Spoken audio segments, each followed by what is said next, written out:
একসময় সবচেয়ে জনপ্রিয় আলোচিত অন স্ক্রিন জুটি শাকিব খান ও অপু বিশ্বাস। তারা একসাথে কাজ করেছেন এত বেশি সিনেমায় যেন মনে হয় পর্দায় শাকিব মানেই অপু আর অপু মানেই শাকিব। বাংলার দর্শকদের চোখে এই জুটি হয়ে উঠেছিল ঘরোয়া এক ভালোবাসার প্রতীক। আর পর্দার বাইরেও যখন তারা বাস্তব জীবনের কাছাকাছি এলেন তখন যেন সিনেমার গল্পটাই জীবন্ত হয়ে উঠল। শাকিব খান বাংলা সিনেমার রাজা, তার বিপরীতে একের পর এক নায়িকা এলেও অপু বিশ্বাসের সাথে তার রসন ছিল আলাদা। এই জুটির একসাথে কাজ করা সিনেমার সংখ্যা মোট ৭২টি, যা আজকের দিনে কল্পনা করাও কঠিন। কখনো ভালোবাসি, কখনো দুঃখ দিই, মাই নেম ইজ খান, কোটি টাকার কাবিন, রাজনীতি, ভালোবাসলে ঘর বাঁধা যায় না, এই সব সিনেমা শুধু সুপারহিটই নয়, এক একটা যেন এক একটা আবেগে ভরা অধ্যায়।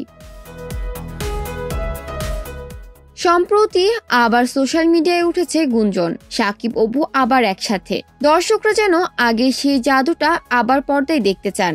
এক সাক্ষাৎকারে অপু বিশ্বাসকে যখন এই প্রসঙ্গে প্রশ্ন করা হয়, তার উত্তর ছিল স্পষ্ট, সংবেদনশীল আর বিনয়ী। তিনি বলেন, আমি শাকিব খানের বিপরীতে ৭২টি সিনেমা করে ফেলেছি, তবুও আমার সৌভাগ্য হবে যদি আবার তার সঙ্গে কাজের সুযোগ পাই। তার কণ্ঠে লুকোনো আবেগে বোঝা যায় কিছু সম্পর্ক সময় পেরিয়েও রয়ে যায় হৃদয়ের কাছাকাছি।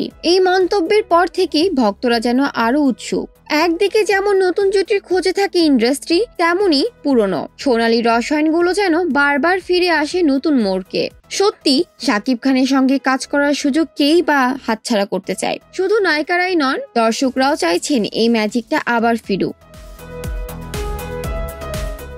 এদিকে ঈদুল আজহা উপলক্ষে আসছে শাকিব খানের নতুন সিনেমা তাণ্ডব। অ্যাকশন, ড্রামা, থ্রিল সব মিলিয়ে শাকিব তার সিংহাসনটা আবার ঝকঝকে করে তুলেছেন। পরিচালক রায়হান রাফি, যিনি এক সময় পরান 2 সিনেমা দিয়ে ধামাকা দিয়েছিলেন, তিনি এবার তাণ্ডব নিয়ে আসছেন শাকিব খানের সাথে। যদিও এই সিনেমায় নায়িকা অপু বিশ্বাস নন, তবুও দর্শকদের মনে প্রশ্ন, যদি তাণ্ডবের পরবর্তী কিস্তিতে আবার শাকিব অপু একসাথে ফিরতেন।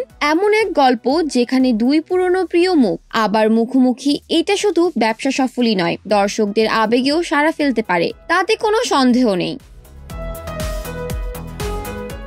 সময় বদলায়, সম্পর্ক কখনো রূপ বদলায়, কিন্তু কিছু রসন চিরকালীন, ঠিক যেমন শাকিব অপু। বাস্তব জীবনে না হোক, পর্দায় হয়তো আবার তারা একসাথে ফিরবেন। দর্শকদের এই স্বপ্নটা হয়তো আবার একদিন রূপ নেবে বাস্তবে।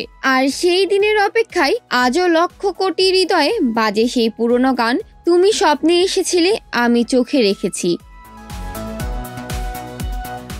জান্নাতুল ফেরদৌস, শোবিজ 24, ঢাকা।